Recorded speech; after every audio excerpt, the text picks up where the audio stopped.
थी। जो मेरा 9वां महीना था, बहुत ज़्यादा मूड स्विंग होता था, मैं रोने धोने लगती थी, कुछ चिचिड़ा होके मैं उनको बोल देती थी।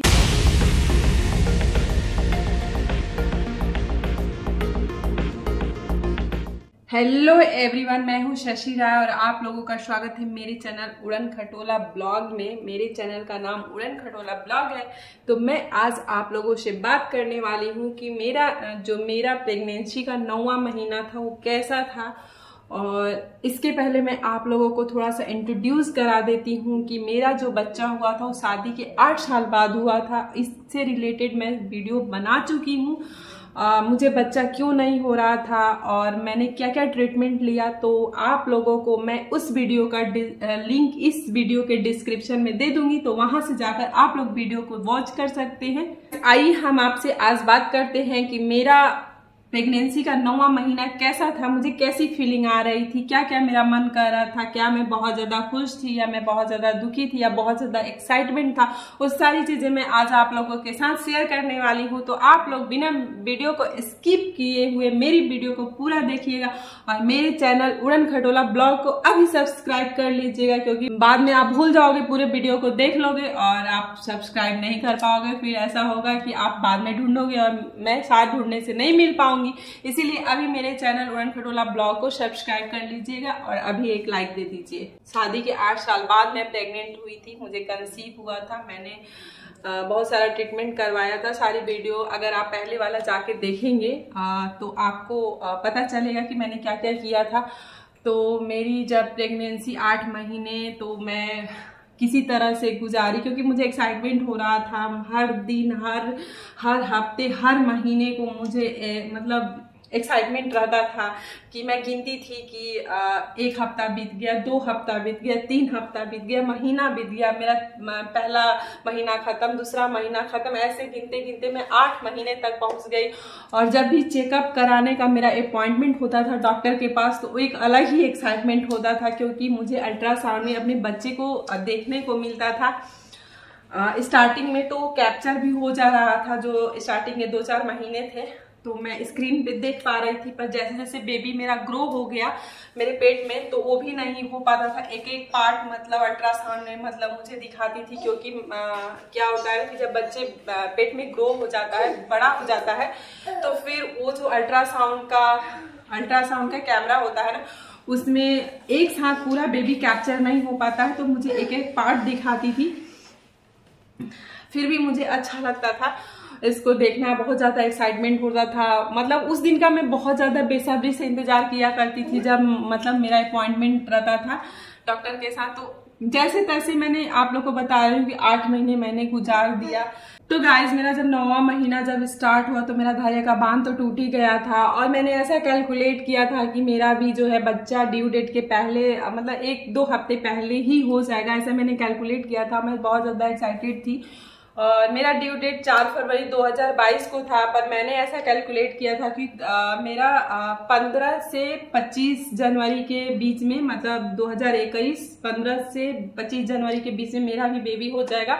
और मैं गिनती थी क्योंकि यूट्यूब पे मैं वीडियोस देखती थी ना, तो प्रेगनेंसी से रिलेटेड बहुत सारे लोग की वीडियो आती थी और ऐसा वहीं से नॉलेज मुझे मिला कि जरूरी नहीं है कि ड्यू डेट तक खींचे, बहुत कम लोग का ही खींचता है डिलीवरी। तो कितने लोगों को मैं देखी थी कि ड्यू डेट के 1-2 हफ्ते पहले ही बच्चा हो गया था, तो ऐसा मैं भी कैलकुलेट की थी। पर गाइस ऐसा नहीं हुआ। मैं इतना, मतलब जो 9वां महीना होता है ना, मतलब बहुत उसमें मूड स्विंग होता है, बहुत ज्यादा मूड स्विंग होता है उसमें। मतलब कोई भी ऐसा दिन नहीं होता था जिसमें कि मैं रोती नहीं थी, मैं अपसेट नहीं रहती थी। और एक तो वैसे ही शारीरिक प्रॉब्लम होती थी उठने बैठने चलने फिरने में, क्योंकि गाइस उस टाइम तक जो बच्चा है ना पेट में इतना ग्रो हो जाता है, तो माँ को ना बहुत तकलीफ होती है। मैं तो उठती थी ना ऐसे जब सोती थी ना, ऐसे मतलब लेफ्ट साइड में सोना सेफ होता है, तो मैं लेफ्ट साइड में ऐसे एक साइड से सोती थी। तो जब मैं उठती थी तो अचानक नहीं उठ पाती थी, ऐसे पहले करके ऐसे करके और फिर धीरे से बैठती थी।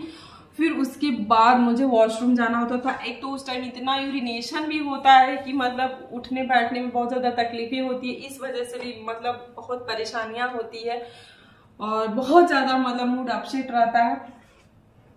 उस टाइम में फैमिली का सपोर्ट, परिवार का सपोर्ट, हस्बैंड का सपोर्ट बहुत ज़्यादा ज़रूरी है।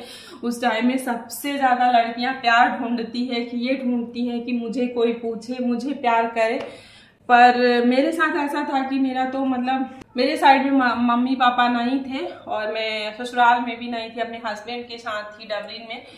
पर हाँ, एक चीज़ हम माने ही अपने हस्बैंड को, ऐसे तो हर लोगों में थोड़ा बहुत तो मतलब कभी कभी वो हो ही जाता है, मतलब क्या कह सकते हैं, नोक झोंक हस्बैंड वाइफ में होता ही है।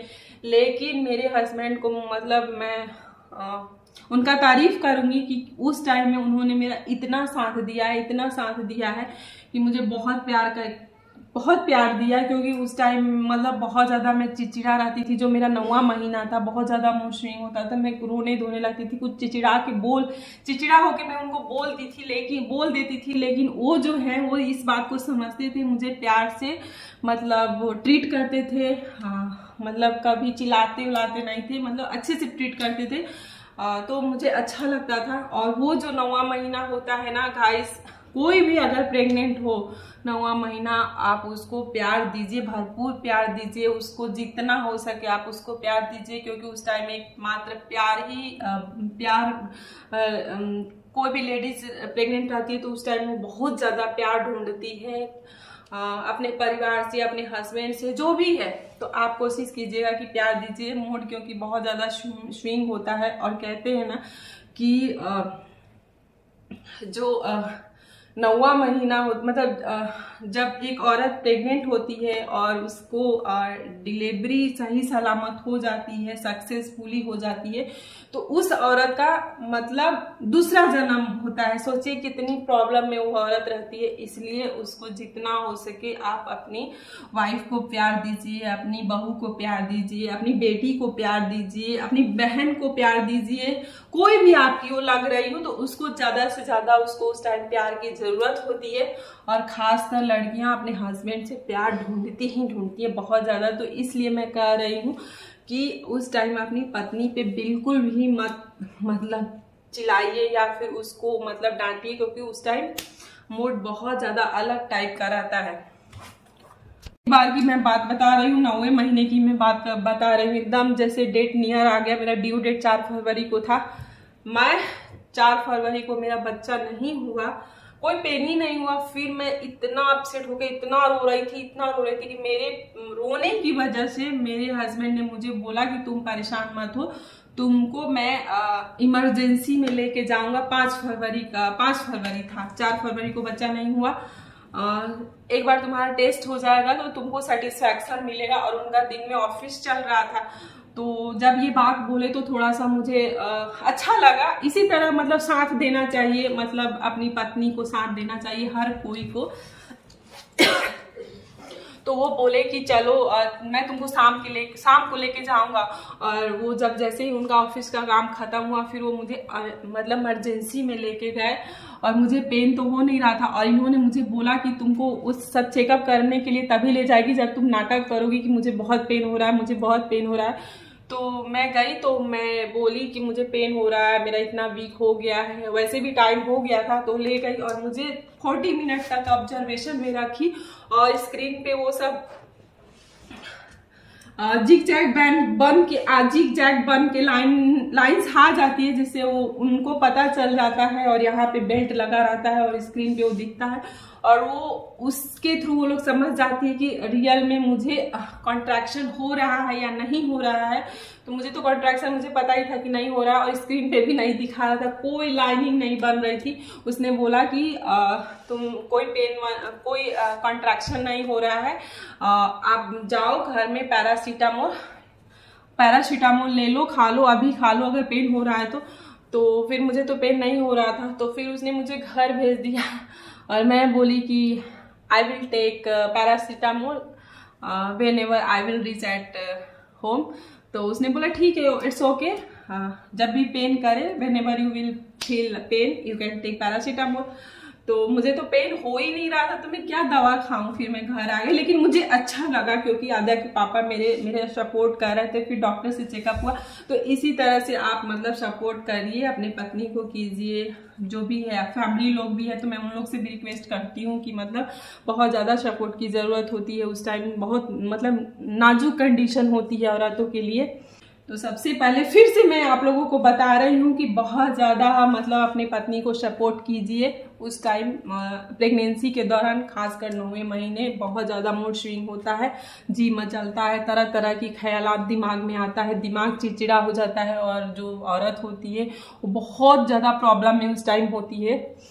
तो बहू, बेटी, पत्नी का बहुत ज़्यादा केयर कीजिए, पूछिए, प्यार दीजिए, दुलार दीजिए, क्योंकि उसका वो जो टाइम होता है ना, फिर उसकी जिंदगी में भी दोबारा माँ बनेगी तब आएगा, और ये आपका प्यार ना उसके लिए बहुत ज्यादा अहमियत रखता है। तो थोड़ा सा आप उसको प्यार दीजिए।